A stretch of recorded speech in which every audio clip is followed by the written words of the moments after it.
This information is extension information, meaning it is good, it is interesting, it will help you on your portfolio, but it will not show up on the power assignment. So bear that in mind as you are deciding whether you're going to go through this. All right, we are going to look now at an infinite sum. With the series we worked with so far, we have had a finite number of terms, meaning a specific number. It was either 5 terms that you're adding up, or 10, or 30, or it can be a big number like 100, or 1,000, or 1,000,000,000,000, but it was some specific number. What if you never stop? What if you take a pattern like this one, where you start with a half and your numbers get half as big every time, and you keep adding them up forever without stopping? First of all, what does that even mean? Is it possible that that could be equal to a specific number? That's our first question. And then the second one is, okay, if that is possible, how would you work with it? How would you find it? Let's answer the first question first. So what does it mean to add up an infinite number of terms in a geometric series? The best depiction I've seen of this is going to come, excuse me, here in the form of a diagram. Let's imagine a square. Hey, square. And I want the square to be 1 unit long on both sides so that the overall area is also 1 square unit. So 1 on the side, 1 on the side, multiply them. The whole area here is 1 square unit, right? Let's take a look at these terms now. First, this 1/2.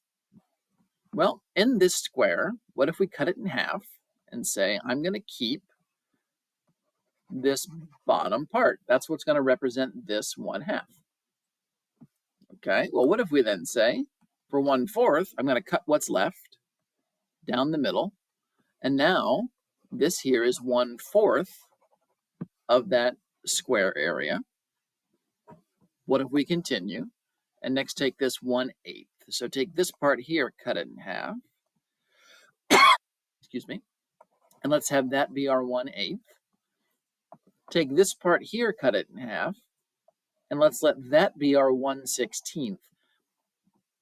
Can I convince you that if we keep doing this for a 32nd and a 64th and a 1/28th and a 1/256, that if we do that and never ever stop, we will eventually exactly fill up this entire square?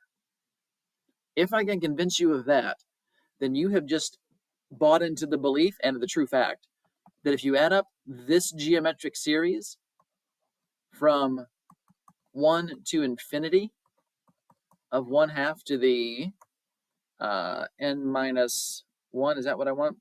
So it would look like this, to this geometric series, that this sum is in fact just equal to 1. It is. It turns out that if you add up an infinite number of these increasingly smaller fractions, and if you never stop, if you go on forever, you're going to have the entire square filled, account for all the area, and therefore that sum is 1. So we've crossed that first barrier. It actually is possible to imagine adding up an infinite number of terms in a geometric series and to get an answer that is a single number. Let's now investigate that further and see how we can use that to help us answer some questions. So does this always happen? No. Sometimes it does. We just saw an infinite series that added up to be equal to 1. That makes that series convergent, meaning it comes together to a particular number. It's not always 1, but if you're equal to any number, that is a series that converges. Not all series do this. Many geometric series just keep getting bigger and bigger and bigger as you add more numbers on. That series diverges, meaning it does not eventually equal a number. It's either going to get bigger forever towards a positive infinity, or it's going to get lower forever towards a negative infinity. So what makes the difference? I want you to consider 2 series. We just saw one that ended up converging. Let's look at a different one that converges. How about this? So if you start with a 9, a 3, a 1, a 1/3, a 1/9, a 1/27, and on and on and on. I'm just telling you, this is a series that converges. If you add all this up, the sum is going to be equal to a particular number. Right below here, I'm going to give you a series that diverges. How about this? Let's go with 1, 3, 9, 27, 81, and on and on and on. The difference is that in this top series that does converge, yes, I'm always adding more on, but the amount I'm adding on becomes very, very, very, very, very tiny. So as you add more terms to this list, the fractions just keep getting smaller and smaller and smaller and smaller. So you're kind of just always filling in the corner of a box, like we saw in the previous case. Whereas down here, these numbers are just getting enormous. And so as I keep going down the list, the numbers are going to keep getting bigger and bigger and bigger. And as you add them together, your sum is just going to keep going up and up and up and never stop. So what makes the difference? Are your terms getting smaller or are they getting bigger? It really is as simple as that. The simplest way to check that is to look at how much you're multiplying by. If you multiply by a number bigger than 1, then your terms are going to get bigger. You have a divergent sum. If you're multiplying by a number less than 1, your numbers are going to get smaller. They're going to eventually get very, very close to 0, the terms in the list. That's what we call a convergent series. So here's the difference. Your series is convergent if your ratio, now I'm putting absolute values around it because it turns out it actually doesn't matter if you have a positive or a negative ratio. It just has to be some fraction that's less than 1. If your ratio is a number, and again, it could be positive or negative, but if it's bigger than 1, if the size of your numbers is getting bigger as you go down the line, then your series will diverge and either go up to a super high numbers and keep growing or super low negative numbers and keep growing. There's the difference.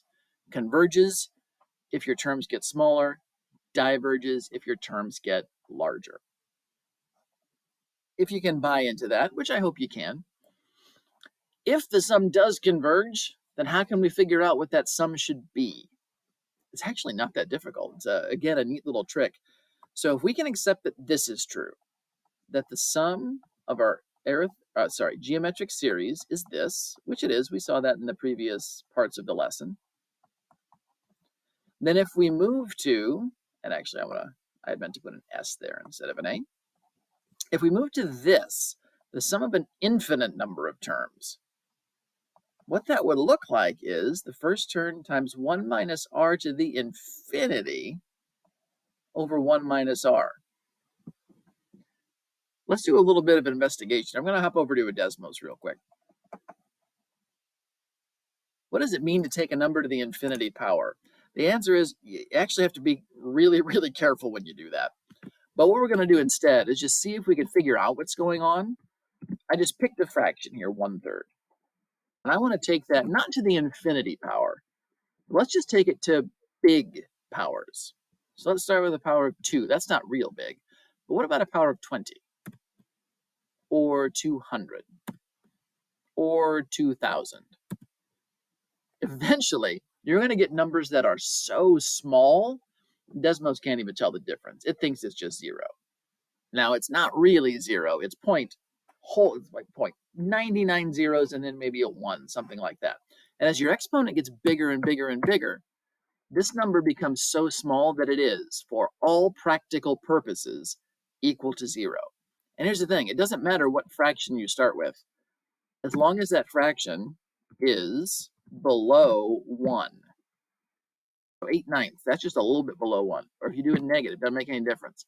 If you take that fraction that is less than 1 in its magnitude, in its size, and if you raise that to a big power, you eventually get a number that is practically 0. So now let's come back here. If the r to the infinity power is practically 0, then why couldn't I do this? replace it with 0. And 1 minus 0, that's just 1. 1 times a1, that's just a1. Here is how you determine the sum of an infinite geometric series. As long as that common ratio has an absolute value less than 1, you can add up an infinite number of terms and get a sum equal to this. So let's go back just real quick. We'll look at these 3 examples, but I want to revisit this example from up here now that we know how it works. The first term was 1/2. The common ratio that you multiplied to get from term to term was also 1/2. 1/2 over 1 minus 1/2, that's just 1/2 over 1/2, which is just 1. And look at that. That is the sum we ended up with. With that in mind, let's now see what we have in these cases. First, check, is the absolute value of r, which in this case is the absolute value of 1/3, which is just 1/3, is that less than 1? Yes. So this is a convergent geometric series. So the infinite sum is just your first term divided by 1 minus r. So that's -4 divided by 2/3, which is the same as -4 times the reciprocal of 2/3, which ends up being -6. This is a little bit neat, right? If you add up an infinite number of terms, so -4 plus, what would it be then? -4/3 plus -4/9 plus -4/27, and do that forever, you're eventually going to get -6. Let's take a look at the next one. This is written in summation notation already, so from 1 to infinity. We need to recognize there's the first term, here's the common ratio. Is the common ratio, well, that's 0.7, yeah, that's less than 1. So this will be a convergent sum. Then let's take the infinite sum that's equal to the first term divided by 1 minus the common ratio. Well, that's -0.9 over 0.3, which is just -3. There it is. Now, I've been doing these without the calculator. I do strongly recommend it. I'm even going to give this one a quick double check just to make sure I didn't screw something up. So -0.9 divided by 1 minus 0.7. Sure enough, -3. And for this last one, so it's a geometric series, but what's the common ratio? It's not given to us. We're going to need to find it, but I can already tell it's less than 1 because the number gets smaller as you go down the list. So this will be a convergent sum. Let's check our r, though. And the way you do that, I'm going to take the second term divided by the first. So 2.65 divided by 5.3 gives me, oh, it's a ratio of 1/2. Okay, then. So for our infinite sum, the first term divided by 1 minus the common ratio. Well, that's just 5.3 divided by 1/2, which is the same as 5.3 times 2, which is 10.6. So these infinite sums, if you can spot that pattern, if you know that they're convergent by checking that common ratio, they're actually not that hard to find. Again, it's first term divided by 1 minus